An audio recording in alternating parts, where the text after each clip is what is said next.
அடமானத்தில் இருக்கும் தங்க நகையை மீட்டு மார்க்கெட் விலையில் உடனடியாக விற்க சிறந்த வழி பிரைம் கோல்ட் ஹப். தொடர்புக்கு 9840551787. தங்கத்தை மட்டுமல்ல, உங்கள் தன்னம்பிக்கையையும் மீட்டுத் தருகிறோம். ஸ்டாக் மார்க்கெட் ரிலேட்டட் ஆன்லைன் கோர்சஸை மிஸ்டர் TR அருள்ராஜன் அவர்கள் நடத்திட்டு வராங்க. இதுல நீங்க ஜாயின் பண்ணணும்னா டிஸ்கிரிப்ஷன்ல இருக்கிற வெப்சைட் லிங்க் ஆர் கூகுள் ஃபார்மை கிளிக் பண்ணுங்க.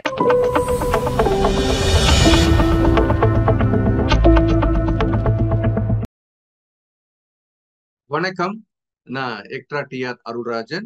ஸோ நம்ம ஒவ்வொரு வாரமும் கேண்டில் ஸ்டிக்ஸ் பத்தி படிச்சுட்டு வரோம். கேண்டில் ஸ்டிக்ஸை வச்சு எப்படி நம்ம ட்ரேடிங் பண்ணலாம் அப்படின்றத இப்போ நம்ம 5வது வாரமாக எபிசோட் 5ல பார்க்குறோம்.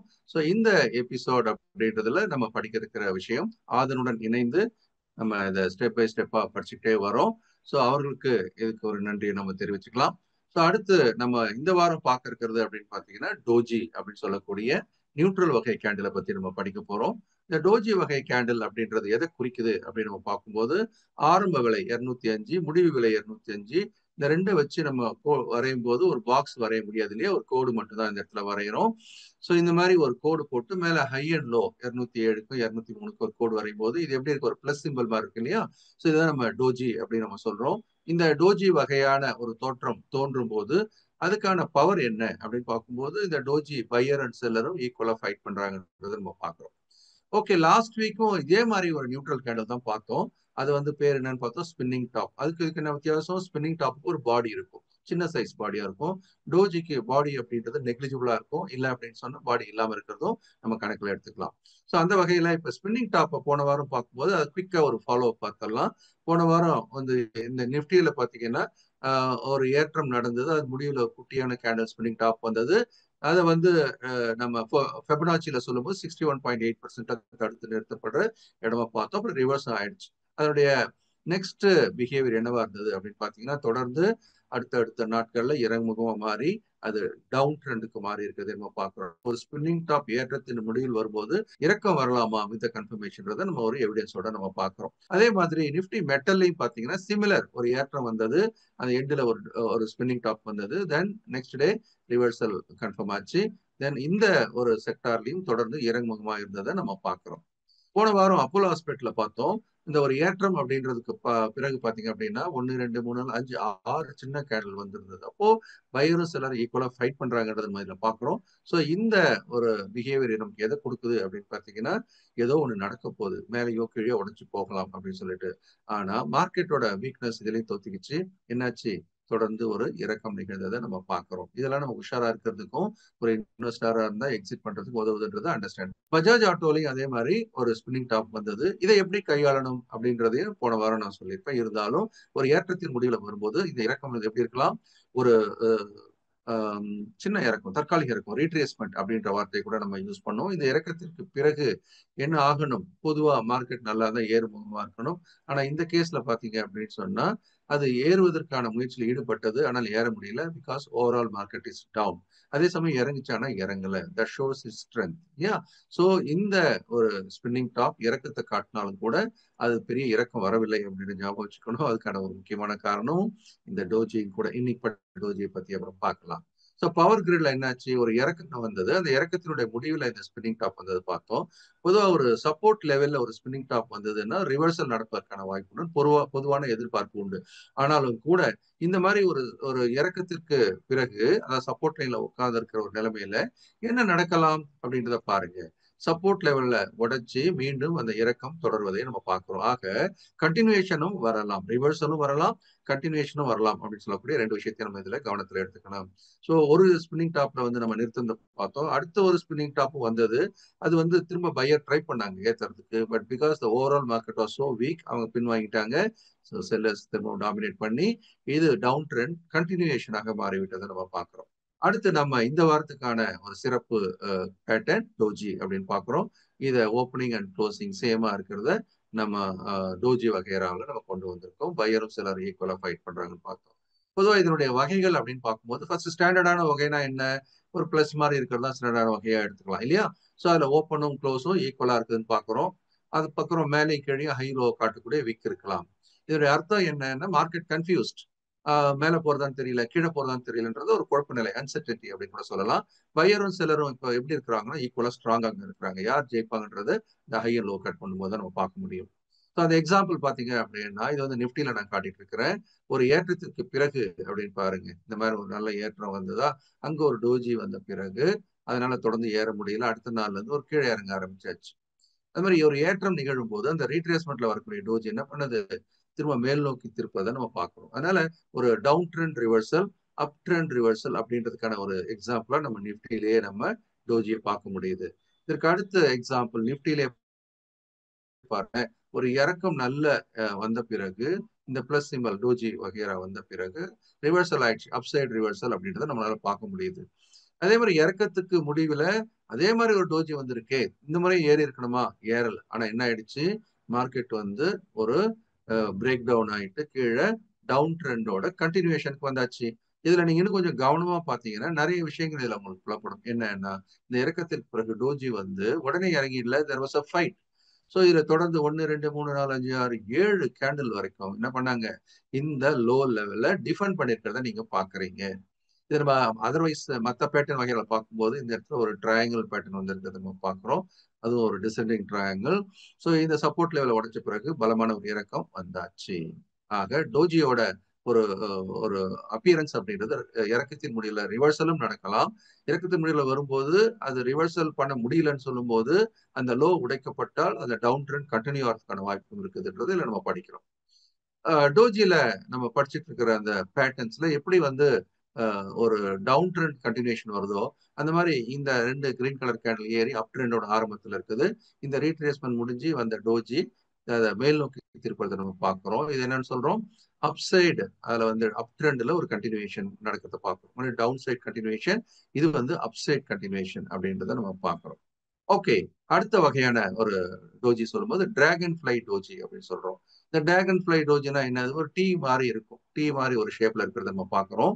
இதுல வந்து இந்த ஷேடோன்னு சொல்றோம் இல்லையா, கீழே இருக்கிற விக்கிக்கு இன்னொரு பேரு ஷேடோ. அந்த ஷேடோ எப்படி இருக்கு அப்படின்னு பாத்தீங்கன்னா கீழ் நோக்கி இறங்கி இருக்கிறத நம்ம பார்க்கிறோம். ஒரு லாங்கான ஷேடோ கீழே இருக்குது. இப்போ மேல இந்த மாதிரி ஷேடோ இல்லாம இருக்கலாம், இல்ல குட்டியான ஷேடோ இருந்தாலும் இட் இஸ் ஸ்டில் நம்மளுக்கு வந்து அது டிராகன் ஃபிளை டோஜியா தான் நம்ம எடுத்துக்கணும். டிராகன் ஃபிளைன்னு சொன்னா ஒரு தும்பி மாதிரி, ரைட்டா? ஸோ ஜப்பானீஸ் எல்லாமே கேண்டில்ஸ் சொல்லும்போது ரொம்ப அர்த்தமுள்ளதை தான் சொல்லியிருப்பாங்க, பார்க்கறதுக்கு ஈஸியா ஞாபகம் வச்சுக்கிற மாதிரி. இந்த டிராகன் ஃபிளை டோஜி அப்படின்றதோட அர்த்தம் என்ன, கீழே செல்லர்ஸ் இறக்குனாங்க, கீழே நல்லாவே இறங்கி கீழே வந்தது, புஷ்ட் இட் டவுன். ஆனா பையர்ஸ் என்ன பண்ணிட்டாங்க, திரும்ப மேல கொண்டு போயிட்டாங்க. So buyers strongly brought it back up அப்படின்னு சொல்லும்போது இது வந்து ஒரு புல்லிஷ் ரிவர்சலுக்கான சிக்னல். எங்க வந்த சிறப்பு, ஒரு இறக்கத்தின் முடிவில் happens after the down trend அப்படின்றது. ஸோ இந்த வகையான கேண்டில்ஸ்க்கு எக்ஸாம்பிள் நான் பாருங்க, பஜாஜ் ஆட்டோல வந்து கீழே இறங்க ஆரம்பிச்சது பார்த்தோம். இந்த இறக்கம் அப்படின்றதுல என்ன நடந்திருக்கு, ஒரு பலமான இறக்கம், sharp fall with gap down also அப்படின்னா பவர்ஃபுல்லான செல்லிங் வந்திருக்கு. ஆனா அந்த பவர்ஃபுல்லான செல்லிங் என்ன தடுக்கப்பட்டு ஒரு டோஜி ஃபார்மேஷன், இதுல இருக்க கீழே இருக்கிற அந்த ஷேடோ ஆர் விக் எவ்வளவு இருக்கு, நீளமா இருக்கிறது பாக்குறீங்க, மேல குட்டையா இருக்கு. இதை பாத்தீங்கன்னா ஒரு தும்பி மாதிரி இருக்குல்ல, டிராகன் ஃபிளைன்னு சொல்றதுக்கான ஒரு காரணம் இதான். இப்போ இந்த மாதிரியான ஒரு பெரிய இறக்கத்திற்கு பிறகு டிராகன் ஃபிளை டோஜி வந்தா ஒரு ஷார்ப் ரெக்கவரி நடக்கிறதையும் நம்ம இங்க பாக்குறோம். ஒரு ஏற்றத்தின் முடிவுல இங்க கூட பாத்தீங்கன்னா ஒரு டோஜி வந்து இது வந்து ஸ்டாண்டர்ட் டோஜி, இந்த டோஜி வந்து இறங்கினதையும் ஒரு இந்த இடத்துல டிராகன் ஃபிளை டோஜி வந்து வலிமையான ஏற்றத்தை கொடுத்ததையும் பார்க்கிறோம். அதுக்கு அடுத்து நம்ம பார்க்க போறது கிரேவ் ஸ்டோன் டோஜி. கிரேவ் ஸ்டோன்னா என்ன, சுடுகாட்டுல தலைக்கல்லுன்னு ஒண்ணு சொல்லுவாங்க, கேள்விப்பட்டிருக்கீங்களா? சோ அந்த மாதிரி ஒரு ஏற்றம் முடிவுக்கு வரக்கூடியது, அந்த மாதிரி ஒரு ப்ரூட்டலா ஒரு பேர் வச்சிருக்காங்க நம்மளுடைய ஜாப்பனியர்ஸ். சோ இந்த இது எப்படி இருக்கும் ஷேப் அப்படின்னு பாத்தீங்கன்னா ஒரு தலைகீழ டீ மாதிரி இருக்கிறத பாக்குறீங்க. குறிப்பா இந்த தலைகீழ டீலயே குட்டியான விக்கு கூட கீழே வரலாம் டவுன் சைட்லன்றதையும் நம்ம கணக்குல எடுத்துக்கலாம். So long upper shadow, no or very small lower shadow அப்படின்றத என்னுடைய டெஃபினேஷன். இதுக்கான அர்த்தம் என்ன அப்படின்னு பார்க்கும்போது, பையர்ஸ் வந்து விலையை மேலே ஏற்றி போனாங்க, நல்லா தான் போச்சு மேலே. ஆனா அதன் பிறகு செல்லர்ஸ் உள்ள வந்து அதை கீழ் நோக்கி இறக்கி ஏற்றத்தை முடிவுக்கு கொண்டு வந்துட்டாங்க அப்படின்னு தான் இதுக்கான ஒரு அர்த்தம். இதை வந்து நம்ம என்னன்னு சொல்றோம், பேரிஷ் ரிவர்சல் சிக்னல் அப்படின்னு சொல்றோம். இது ஒரு அப் ட்ரெண்டோட முடிவுல ஏற்பட்டால் அது சிறப்பு அப்படின்னு நம்ம எடுத்துக்கலாம். அதுக்கான எக்ஸாம்பிள் அப்படின்னு நான் இங்க போகும்போது இண்டஸ்இண்ட் பேங்க்ல பாருங்க, ஒரு ரெக்கவரி ஆச்சு, பலமா தான் ஏறிச்சு. நல்லாவே மேல வரைக்கும் எடுத்துட்டு போனாங்க.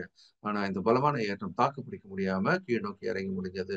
அப்போ இந்த உருவ அமைப்புல பார்க்கும்போது இந்த டோஜில மேல இந்த ஷேடோ ஆர் விக் வால் மாதிரி நீளமா இருக்கு இல்லையா?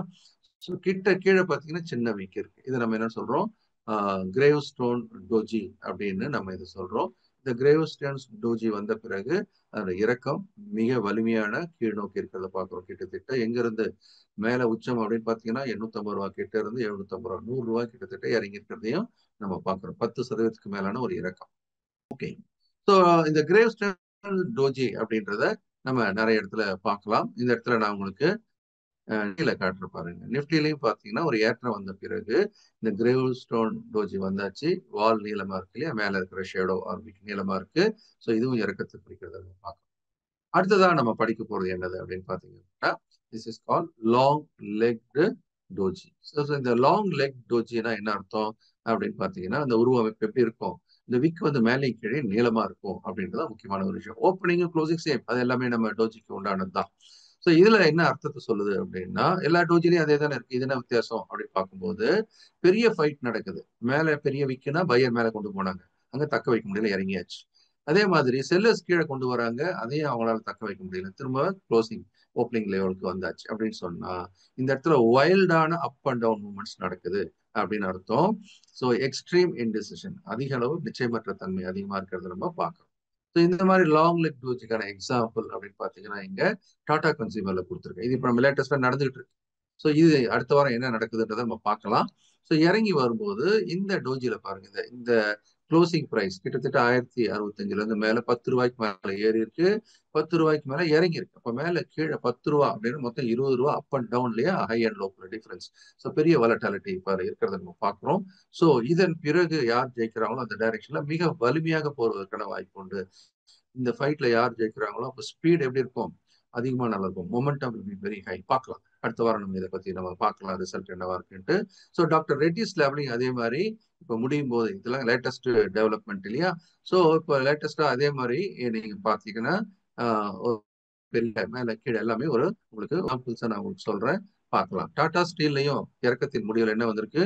ஒரு டோஜி வந்திருக்கு. இதுவும் நம்ம அடுத்த வாரம் என்ன நடக்குதுன்றது பார்க்கலாம். நீங்களும் கமெண்ட்ஸ்ல இந்த மாதிரி டோஜியை பார்த்தீங்கன்னா அது என்ன பிஹேவ் பண்ணிருக்குன்னு உங்களுடைய அனுபவத்தை நீங்க ஷேர் பண்ணிக்கலாம். இந்த மாதிரியான எஜுகேஷன் அப்படின்றது நீங்க நீங்க படிக்கிறது மட்டும் இல்லாம உங்க நண்பர்களுக்கும் ஷேர் பண்ணலாம். எஜுகேஷன் அப்படின்றத வெல்த் கிரியேஷனுக்கான அடிப்படையான ஒரு விஷயம். சரி.